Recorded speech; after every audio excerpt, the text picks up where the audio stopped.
akiri ibyanjye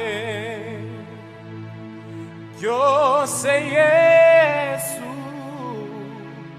ibindi byose ntacyo bimaze nzi neza ko ibihe byose udashobora guhinduka mbega ukuntu ari byiza kumenya umucunguzi urukundo rwe rwahozeho. Akoze nitwa Isaac Uwizeyimana nanjye ndi umwe mu bakristo ba hano n'umuririmbyi. Isaac, tumaze igihe kitari gitoya turi mu kwezi kwitiriwe ngo ni ukwezi kwahariwe ubumwe muri EPR Remera Kicukiro. Ese kuba barahisemo icyo ngicyo nuko nta bumwe bwari buhari? Njyewe ntabwo navuga ko nta bumwe bwari buhari, ahubwo icyo navuga numva barashatse ahubwo kubushimangira cyangwa kubwongera cyangwa kubukomeza.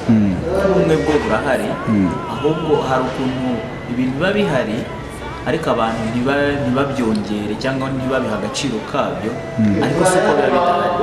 Njye rero numva ubumwe bwari buhari. Uravuze ngo ubumwe bwari buhari. Ese amakuru twahoze twumva kuva kare ni uko ibyumweru uko byagiye bitandukana byagiye bigirwamo uruhare n'amatsinda atandukanye. Ese wowe waba warisanze muri he tsinda? Njyewe itsinda nabarijwemo naje kuza mu itsinda ry'urubyiruko niho niganje kuko ndi umwe mu bayobozi b'urubyiruko, rero cyane nisanze mu itsinda ry'urubyiruko. Uti wisanze mu itsinda ry'urubyiruko. Ese ni iki ibihe bihe bidasanzwe mwagize nk'urubyiruko? Ese ni iki wumva wasigaranye nk'urubyiruko, cyane cyane yuko urubyiruko burya no mu Rwanda hose ngo ni inkingi ikomeye y'iterambere? Murakoze. Nk'urubyiruko naje gusanga byatugiriye umumaro cyane. Twabonye abavugabutumwa, twagiye twigishwa mu nyigisho zitandukanye tugendeye ku ntego y'uku kwezi twari dufite, kuvuga ngo nk'uko dushimikira gushaka impano turushaho kuzunguza itorero. Rero nk'urubyiruko batwigishije uburyo dukwiye kunguza impano zacu itorero nk'imbaraga z'itorero nyine, kuko turacyari bato, nitwe dufite ibitekerezo biri hejuru kandi bifite imbaraga kandi by'igihe kirekire. Rero bagerageje kutwigisha uburyo twagakwiye kuba imbaraga koko z'itorero. Twagize ibikorwa byinshi, hari urubyiruko twasuye muri twebwe, twarebye abantu bashobora kuba bakeneye ubufasha bwacu turabasura, ubundi turigishanya, turaganira, mbese twagiye tugira ibikorwa byinshi, ariko cyane cyane tugaruka kuri ya ntego yacu yo kuba twakoreshereza impano zacu itorero kugira ngo ryunguke. Kandi hari ikindi njyewe nasigaranye, ikintu cy'uko buri muntu atibereyeho, ahubwo buri muntu abereyeho mugenzi we. Nk'urubyiruko rero nasanze nk'abantu bafite imbaraga, niba mfite imbaraga na mugenzi wanjye akaba azifite, hariho wenda utazifite, hariho n'abasaza n'abakecuru bakeneye imbaraga zacu batagishoboye. Nkatwe rero ntidukwiye kubata, ahubwo dukwiye kubegera tukabagirira nabo umumaro. Muri rusange nuko ngiye nabyumva. Ndumva warungutse ibintu byinshi. Ese kurwaye uruhande uri kumva ibi bihe byagombye gukomeza? Ese ubundi byagombaga kubaho? Ese nicyo ubona cyakosorwa mu bihe biri imbere cyangwa se muri gahunda ziteganyijwe muri imbere za paruwasi? Ibi bihe byagakwiye gukomeza ndetse cyane kuko byatugiriye umumaro. Wenda ntitwavuga ngo bizajye bikomeza nk'uko byateguwe ubu, bishobora ahubwo kwiyongera kurushaho, tukongeraho tukavuga batuti wenda ibitsindira intiri rizongere ibikorwa bibe byinshi, kuko murabona byari intangiro, ariko twagakwiye noneho ubutaha kongeramo n'ibindi. Niba urubyiruko rwarasuye umuntu umwe utarugasura babiri niba abaririmbyi barakoze wenda igikorwa iki n'iki utaha bakongeraho ikindi, niba abakuru n'abadiyakoni barakoze iki bakongeraho ikindi, kugira ngo itorero ryacu rirusheho kubakwa n'impano zabo. igiciro yaguzwe. Haleluya.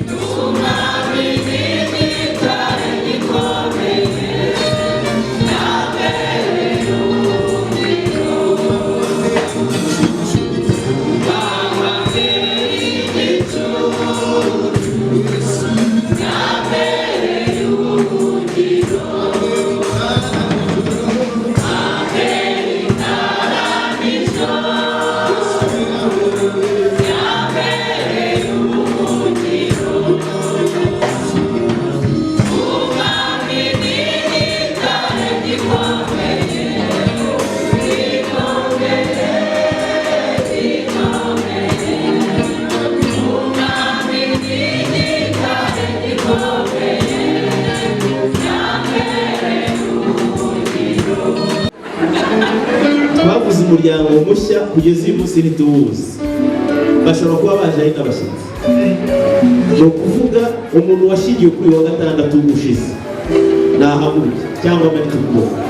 Niba nawe turajya muri uku kwezi, umuntu washyingiwe muri uku kwezi ariko akaba yazanye n'umugore we hano, bombi bahari, n'ubundi biragaragara ko Michel ashobora kugitsindira, ariko reka tujye kuvuga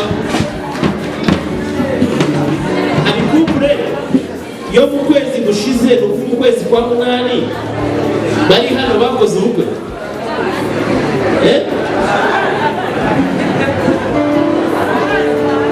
Umugore wawe mwazanye mutakuze muri imbere ya tuwareba.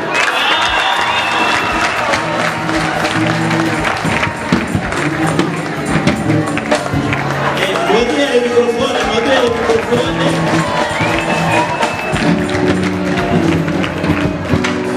Nimutubwire, turabona tutanabamenyereye muri paruwase yacu, wasanga ari no buryo bwiza bwo kugira ngo bahinduke abacu burundu. Nibatwibwire, batubwire badusengera nka twashingiwe iki gihe. Yesu ashimwe. Nitwa Nahimana David, n'umufasha wanjye yitwa Mukashaka Pascaline. Twashingiwe itariki 11 z'ukwezi kwa munani. Twahezagiriwe muri itorero ahangaha, abasanzwe narisengera muri Assemblée de Dieu mu Gatsata. Madamu wanjye akaba asanzwe asengera muri ADPR mu Kiyovu.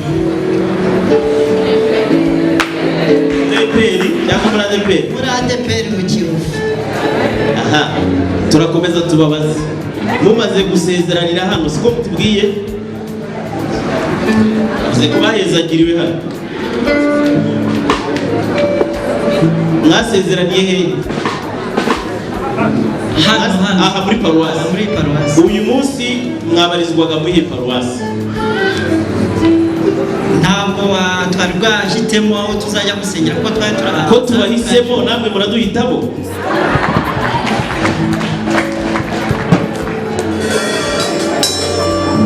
Nta kibazo, turabyemeye. Mukomere amashyi.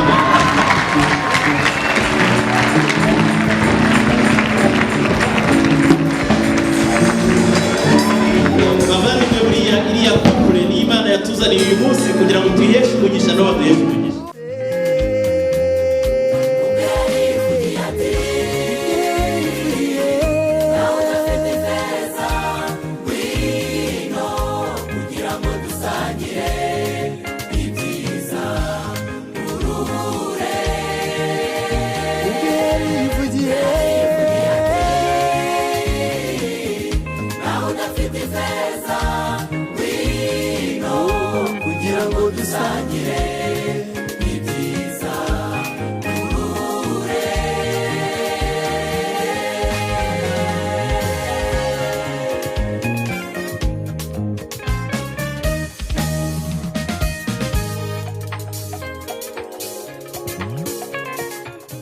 Murakoze, nitwa Jean Pierre Twiringiyimana, ndi umuririmbyi muri paruwasi ya Perendera Kicukiro, nkaba n'umwarimu mu ishuri ry'icyumweru.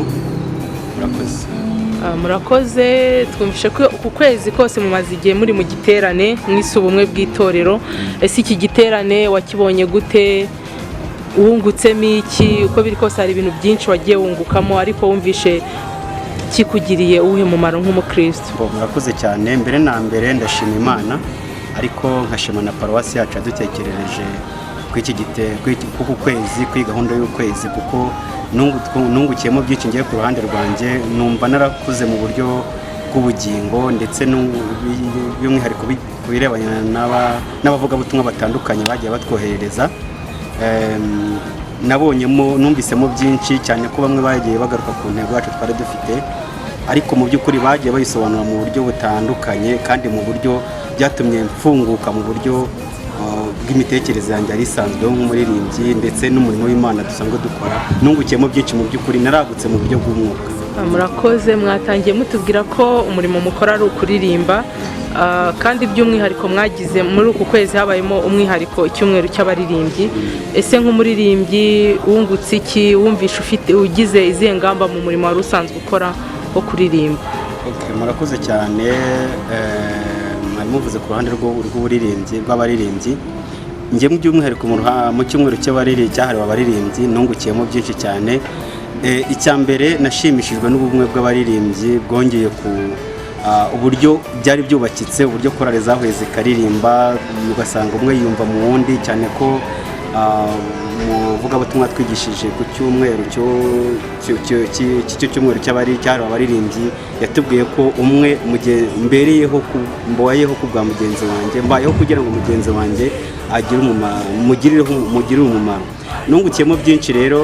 Abaririmbyi bari bahuje umutima, ndetse dukurikije n'intego ko yavugaga impano zacu, wabonaga ko abaririmbyi duhuje impano twese byagira umusaruro ku itorero, ndetse bikagira n'umusaruro mu buryo bw'ubugingo, mu buryo bw'umwuka tugakora. Abavugabutumwa batandukanye twagiye tugira muri uku kwezi k'ubumwe bagiye batubwira ku magambo meza, numva ku giti cyanjye aranyubatse, kandi numva ibyo bagiye bavuga, ibyo bagiye baduhuguramo, numva nanjye hari aho numvaga nagendaga neza, nafashe umwanzuro w'uko ngomba kubihindura, nkongera mwivugura bundi bushya mu buryo bw'umwuka. Ikintu nsobanuraho ku kigendanye n'abaririmbyi, bagiye bavuga ukuntu umuntu adakwiye kuba umuramyi mwiza, adakwiye kuramya nta masengesho. Kuramya bigendana no gusenga. Rero iyo utagize amasengesho ngo ugirane ubusabane n'Imana, ugire ibihe byiza n'Imana, udakwiye guhagarara ngo uramye, uba wumva mbese ari ibintu bivangavanze utamenya. Nkuramo ko umuntu akwiye kujya ajya kuramya yabanje kugirana ubusabane n'Imana.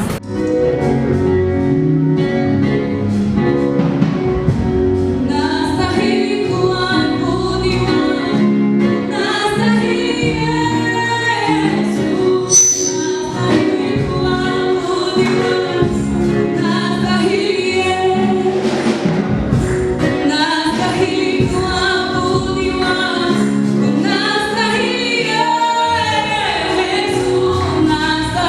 kuabudiwa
muratangira mutwibwira amazina yanyu ndetse n'icyo mukora mu itorero.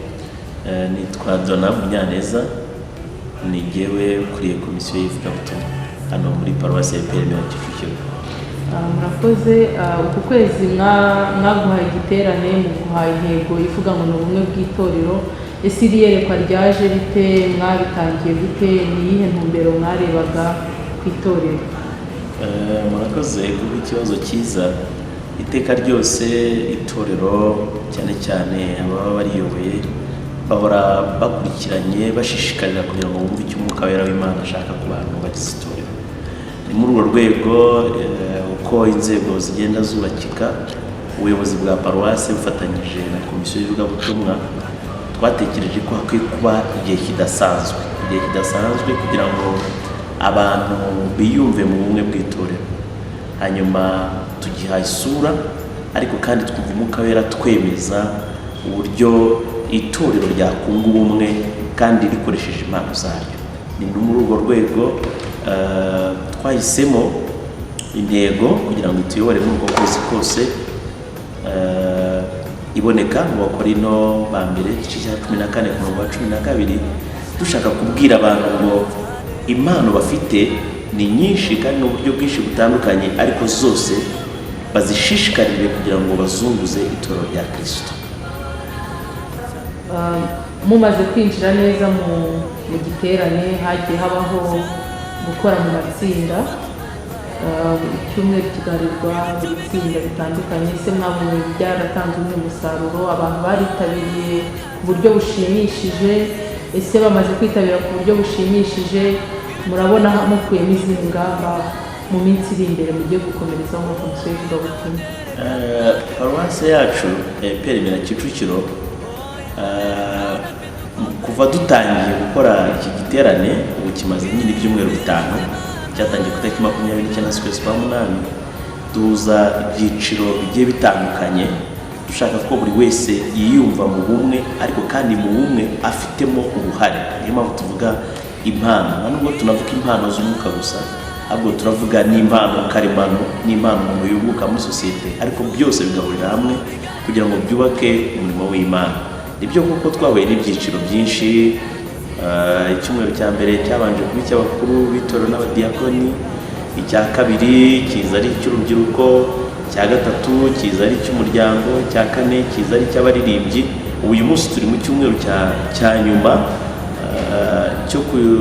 haje muri icyumweru cya kane cyo guhuza imiryango. Noneho tuza rero noneho ku cyumweru cya nyuma kigamije kugira ngo abantu basangire. Ariko icyo twabonye gikuru ni ikihe? Icya mbere ni uko twabonye ko ibihe byiza muri paruwasi ya Peremera Kicukiro byitabiriwe n'abantu benshi ku bwiganze bw'ingeri zitandukanye. Birashoboka kandi ni byiza. Icyo ni kimwe twabonyemo. Ikindi cya kabiri ni uko twabonye ko abakristo bafite inyota. Rero ntabwo wavuga ngo baranyweye muri ino minsi tumazemo muri kuno kwezi kose ngo baranyweye barahaze baragiye. Oya, kandi no mu bya Kristo nta muntu unywa ngo acurure agende, ahubwo ahora yifuza guhora mu iteka.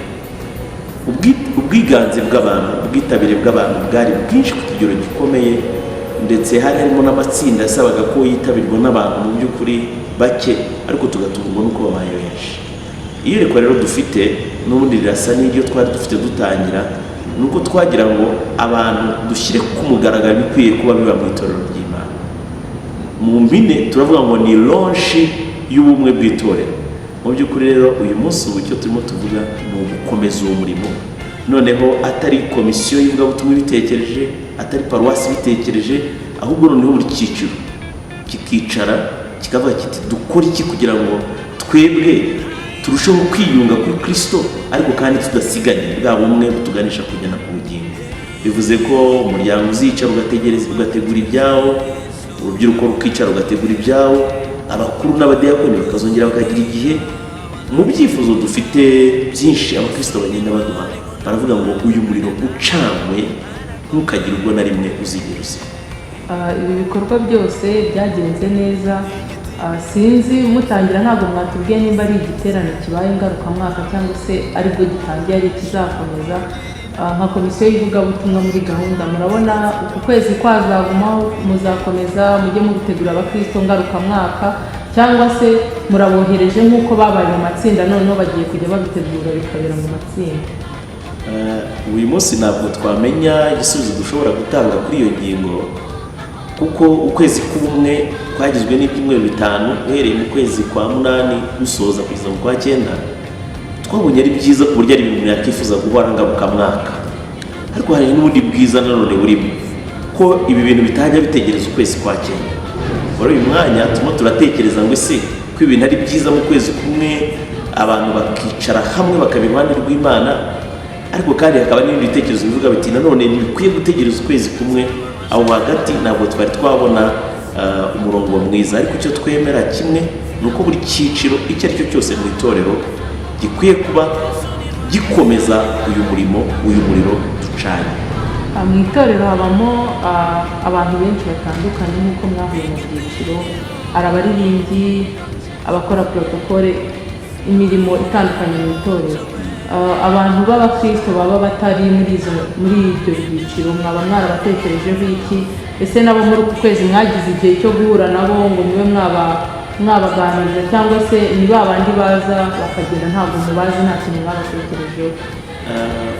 Turashimira Imana kuko paruwase iyo urebye uburyo yubatse mu buryo bwiza, tutarebye ku marangamutima y'abantu benshi, burya twese turi ingingo turuzuzanya, ndetse benshi batekereza yuko kuba muri ya mirimo igaragarira amaso y'abantu ko ari wo murimo w'Imana, bakibagirwa ko hari ikindi gice kinini ndetse nacyo kinini kiba kitafite imirimo igaragarira abantu, ariko kandi ari abakozi b'Imana. Abo rero ni ab'agaciro muri paruwasi yacu ya EPM Kicukiro. Niyo mpamvu tutagombaga kubasiga, twarabatekereje tubashakira umunsi wa 4 turabahuza nabo tuganira ku bintu basanzwe bakora, ko abo nibo usanga dusaba ubwitange kugira ngo inyubako y'urusengero irusheho kuba nziza. Nimusanga batanga amaturo ya buri gihe, yewe abenshi muri uzasanga hari n'abatangiye itorero ubwo ryatangiraga ritangira mu gisharagati, nubwo bataririmba, nubwo batavuga ubutumwa, nubwo atari abakuru n'abadiyakoni, ariko nabo ni ingingo kandi umusaruro wabo turawubona. Twarabatekereje rero kandi nabo twahuye nabo barabyishimiye. Uyu munsi bafite icyifuzo ko nabo dukwiye kuba tubashakira igihe cyo kujya bahura ukwabo bagasenga, rimwe na rimwe bakaba banasengera ngo impano zabo zirusheho no kwaguka zigaragarire abitorera. Hanyuma hari ikindi kintu kimwe gikomeye twashimiyeho Imana, wenda n'umushumba azagira igihe cyo kubivuga, ariko abakristo bacu mu by'ukuri barungutse ubugingo bwabo bwarakomeye. Iyo uganira nabo umva bariyongereye ikindi kintu kinini ku bw'inyigisho zitandukanye ibyiciro byagiye bihabwa. Hanyuma ikindi ni uko twabonye abantu benshi bakizwa, mu ijambo ry'Imana ryagiye ribwirizwa ari ku cyumweru, uri guhamagara abantu bakemera kudusanga ngo bakire Kristo n'Umwami n'Umukiza, twabonyemo benshi. Ikindi ni uko kubera ibintu byiza dufite twateguye, twabonye n'umuryango widekarara mu materaniro rusange uvuga yuko ubaye ubugingo bwa paruwasi yacu. Ni ibyo gushimira Imana, kandi n'abakozi b'Imana bose babikoze, babitekereje mu matsinda yagiye adushyigikira, amafaranga yagiye atangwa, nabo gushimirwa. Imana imugisha buri wese wagize uruhare kugira ngo ibintu bigende neza.